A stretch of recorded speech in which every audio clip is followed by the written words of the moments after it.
Pode ir falando enquanto adicionar. Entrou.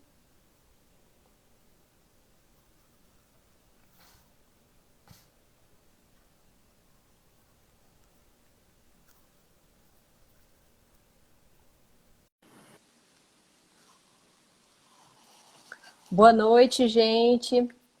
O pessoal já está entrando aí. Vamos aguardar a Isabelle, que é a acadêmica de hoje. Ei, gente, boa noite, tudo bem? Sejam bem-vindos. A gente ainda não começou, só um preparo, só o início dos convites a todo mundo. E a gente preparou esse tema com muito carinho para todo mundo. Tanto para as pessoas da área de saúde, uma coisa importante dizer, mas estão todos convidados. Eu acho importante todo mundo, não só leigo, mas profissional de saúde, saber um pouco sobre esse tema de indicação de tomografia. Mas por que eu vou saber indicação de tomografia? Até para você ou alguém da sua família, quando tiver um trauma, quando machucar a cabeça, para saber quando que tem que procurar, né, por atenção médica, né, se está sendo realmente bem indicado o exame. Então, eu acho que é um tema super importante, até porque trauma craniano é uma coisa muito comum, né? Quem nunca bateu a cabeça? Quem E, nunca, né? e traumatismo craniano, trauma craniano, não significa que seja uma coisa grave.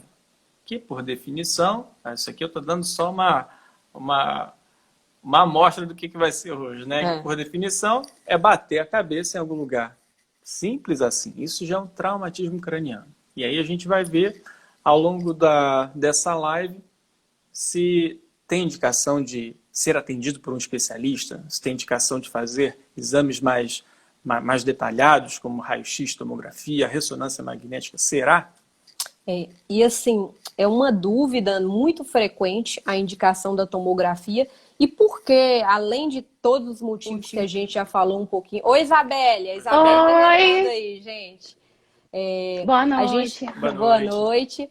A gente estava falando aqui para o pessoal a importância de estudar o tema, a importância de falar sobre o trauma craniano, a importância de falar sobre a indicação de tomografia. A gente tem que lembrar que o trauma craniano é uma das principais causas de morte, né, e incapacidade no mundo. Nos Estados Unidos, se eu não me engano, é a principal causa de incapacidade.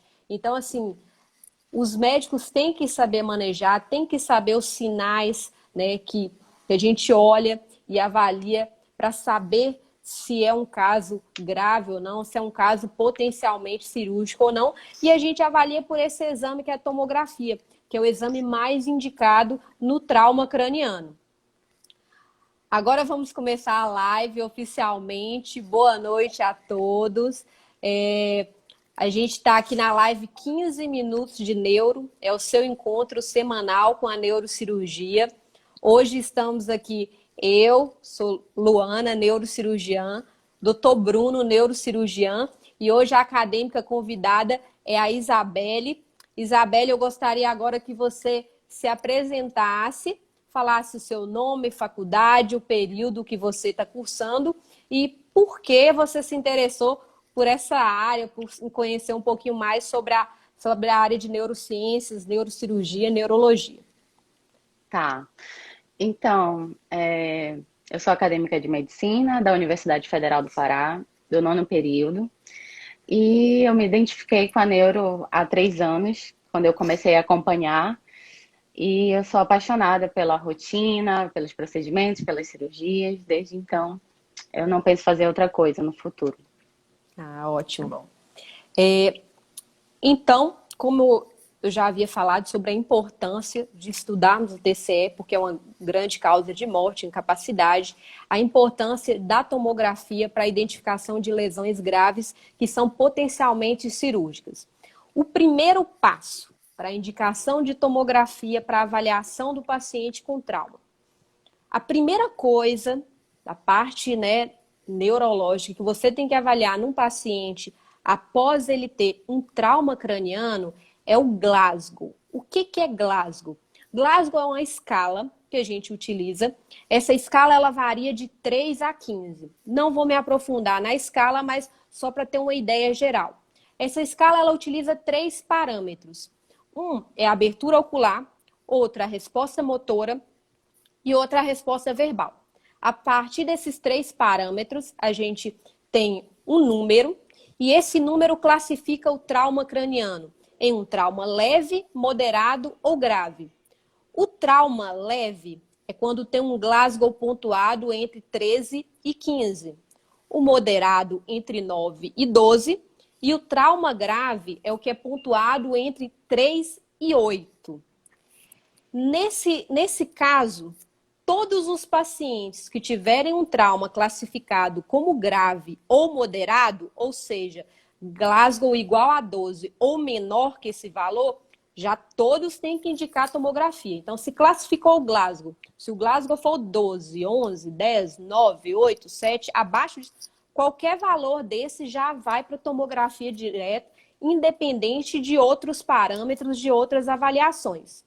Agora, a principal dúvida fica no trauma que é leve, que é aqueles pacientes que têm um Glasgow 15, que não tem nenhuma alteração do Glasgow, ou Glasgow 14, ou Glasgow 13. Por exemplo, um paciente que está apenas confuso, sem outras alterações neurológicas.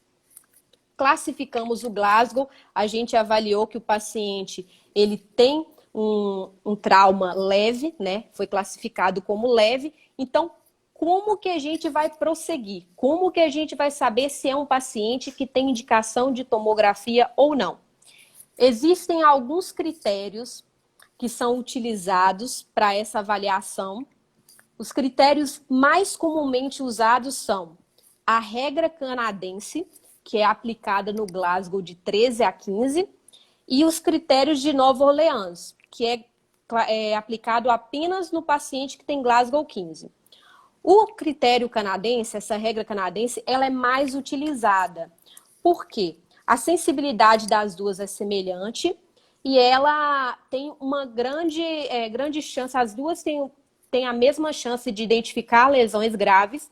E quando você usa um critério de Nova Orleans, você acaba fazendo tomografia em muita gente que não precisa. E a gente sabe que tomografia, além de custo, é radiação. Então, quem não precisa, não vai realizar.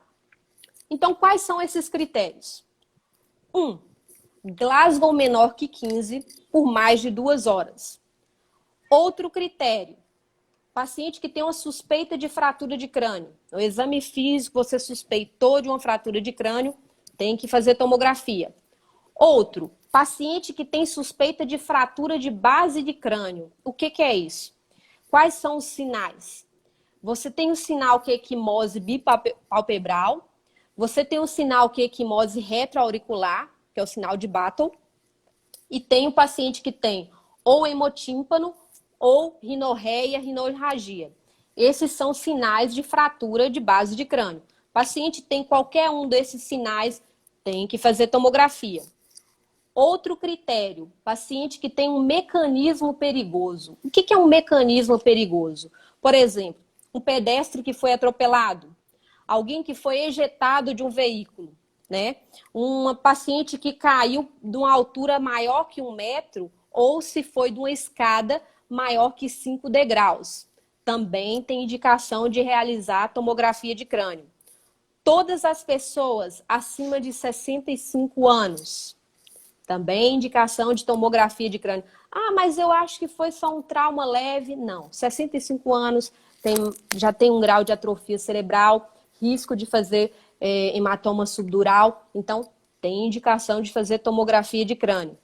Uma amnésia, em geral por mais de 30 minutos. E se o paciente teve vômito, 2 ou mais. Dentro desses critérios, que são os mais utilizados, a gente usa entre 2 ou mais vômitos. Aí você me pergunta, mas o paciente tem outra alteração que não entrou no meio desses critérios, né? Como que eu vou proceder com esse tipo de paciente? Aí, além daquela classificação do TCE de leve, moderado e grave, nós temos uma classificação de baixo, médio e alto risco. Mais uma coisa aí para anotar. TCE de baixo risco, em geral, são aqueles pacientes que foi um trauma leve e se apresentam assintomáticos. Um TCE de médio risco, por exemplo, apesar da pessoa estar bem e aparentar bem, teve uma vítima fatal no acidente. Ou é um paciente que está intoxicado por álcool, né? Ou a história está desconexa. O paciente fala, eu não bati a cabeça, mas está com um arranhão enorme ali na cabeça. Então, uma história desconexa também a gente classifica o TCE como médio risco, indica tomografia. Paciente que usa anticoagulante, paciente que tem algum distúrbio de coagulação, também indicação de tomografia. Outra coisa é o déficit motor. Apresentou qualquer déficit motor, indicação de tomografia. Se o paciente tem algum sinal meníngeo, né, sinal de rigidez de nuca, né, qualquer alteração neurológica no exame físico, já é um paciente que tem indicação de tomografia. Parece que eu falei muita coisa, né? Mas assim, é mais para saber, né, por que indicar. Então, você sempre tem que suspeitar. E uma coisa que eu estava falando com o Bruno até antes de iniciar a live. Na suspeita, não sei se vou fazer tomografia ou não, qual que é a conduta? Faz logo. Na dúvida, faz. Na dúvida, faz. Né? Você fala, mas a história do acompanhante está assim, a do paciente está assado, então está diferente, eu não sei se faz. Na dúvida, é melhor realizar. Porque talvez a história desconexa, o paciente caiu de uma altura muito maior do que ele falou e realmente você está diante de um trauma grave e deixou passar. Ou um exemplo, um hematoma extradural que tem um intervalo interlúcido. O paciente vai para casa super bem, mas é um paciente que foi ejetado do carro. Depois, às vezes, o paciente chega rebaixado, já grave, né? Então, você pode ter deixado ele perdeu a chance de ter uma evolução muito melhor diante desse caso. Depois que eu falei muito, eu acho melhor a gente aplicar essas regrinhas, esses critérios em um caso clínico, que a Isabelle vai falar agora para a gente de um casinho que, inclusive, eu já tinha colocado lá nos meus stories. Não sei se todo mundo acertou, se tinha indicação de tomografia ou não. A gente vai descobrir agora se acertou ou não. Então, Isabelle, fala para a gente o casinho clínico aí da semana, que era da live. Tá bom. Paciente, 35 anos, vítima de agressão física, sem perda de consciência, com relato de um episódio de vômito, previamente rígido. Ao exame, pupilas isocóricas, fotorreativas, com sinais de intoxicação por álcool, sem déficits focais e Glasgow 14. Ok. Esse paciente teve quantos vômitos mesmo? Só um. Teve um episódio de vômito. Alguma queixa de dor de cabeça, alguma outra coisa? Não, né? Então, esse paciente foi um paciente que foi vítima de agressão física. É um paciente que não teve perda de consciência. É um paciente que teve um episódio de vômito. A princípio está parecendo que não vai ter indicação de tomografia, né? Aí, quando a gente vai para o exame físico, ele é Glasgow 14, ainda está no TCE leve. Mas ele tem o quê que chama a atenção no exame físico? Tem a intoxicação por álcool, né? A intoxicação por álcool. Sim. Então, nesse caso, esse paciente, a indicação de tomografia para ele foi por causa da intoxicação alcoólica. Então, ele é um paciente que tem indicação por isso. Aí, se fosse 2 vômitos, tinha indicação de tomografia? Tinha, Isabelle? Sim, 2 vômitos, sim. Parece assim, poxa, mas um vômito muda?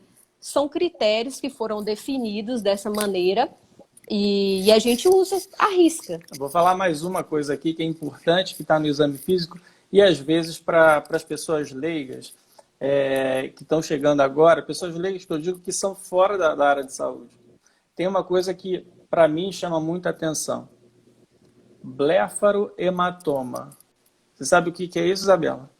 Sim. Blefarohematoma significa aquele edema com muitas vezes roxo ou vermelho em volta do olho. Pode ser duas coisas. A primeira coisa pode ser só um sangue que escorreu dentro dessa região frontal para baixo daqui da região periorbitária. Ou pode ser uma fratura de crânio, isso é muito importante. Então, esse é um sinal de fratura. É um sinal de possível fratura. E eu indicaria também tomografia por conta disso. Mas ela não falou blefarohematoma a princípio, porque no casinho que eu coloquei nos stories, eu não tinha colocado esse detalhe. Mas aí o Bruno acrescentou esse detalhe. Então, caso tenha algum sinal que leve à suspeita de alguma fratura, esse paciente tem indicação de tomografia. Agora uma pergunta para você, Isabelle. Se tivesse perda de consciência... Sim, tem indicação. Sim, o quê? Só perda de consciência? Ele teria indicação de tomografia, né?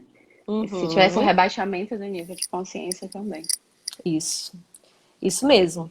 Então, assim, parece que tem algumas coisas que aparentemente pode ser óbvio, mas quando você está com o paciente ali no pronto-socorro, você fala, mas eu acho que ele não teve perda de consciência. Se o paciente relatou para você, tem indicação de tomografia, sim, né? E esses critérios, eles foram avaliados, são os mais utilizados. Se a gente usar a risca, eu acho que vamos conseguir identificar e diagnosticar a maioria dos pacientes que aparentemente têm poucos sintomas, né? Que vai se apresentar com um TCE leve, mas são pacientes potencialmente cirúrgicos ou pacientes que devem ser internados. E uma coisa muito importante, todos os critérios que foram discutidos aqui valem para adultos, não é para o público infantil. Isso é muito importante. Criança não usa escala de coma de Glasgow, que é essa escala que a gente está outra estudando. escala. É outro tipo de avaliação. Criança é completamente diferente, são outros critérios, ok?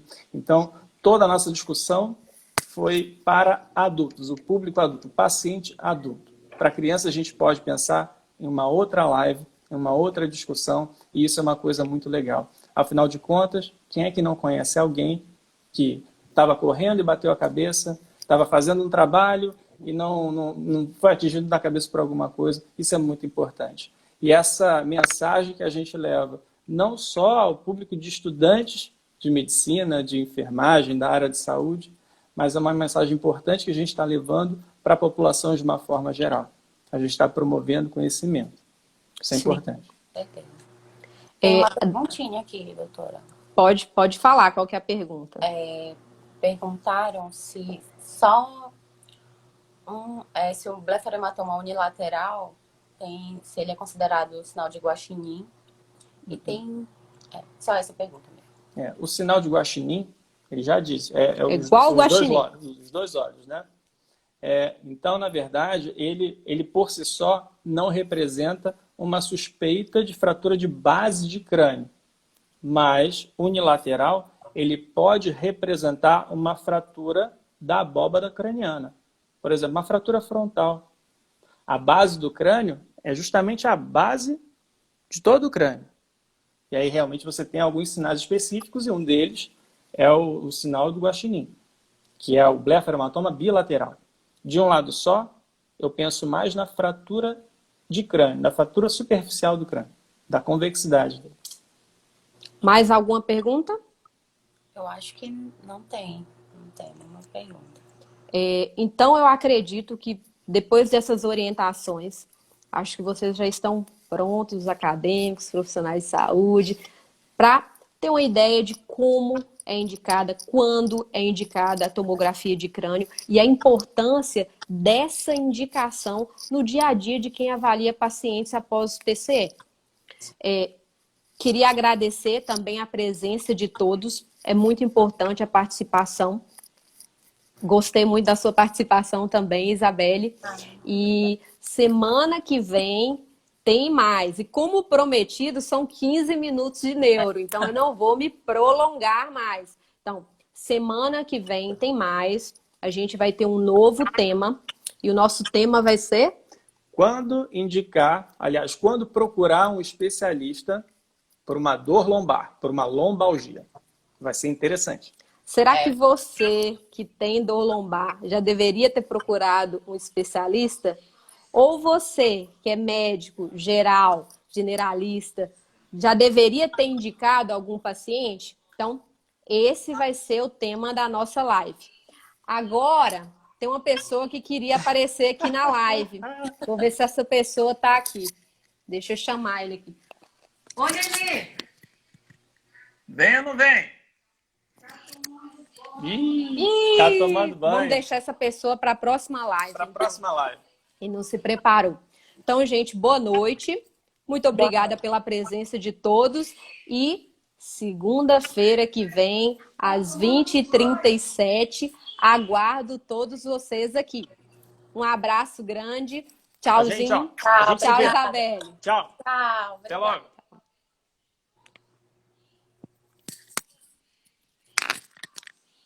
Eu queria aparecer na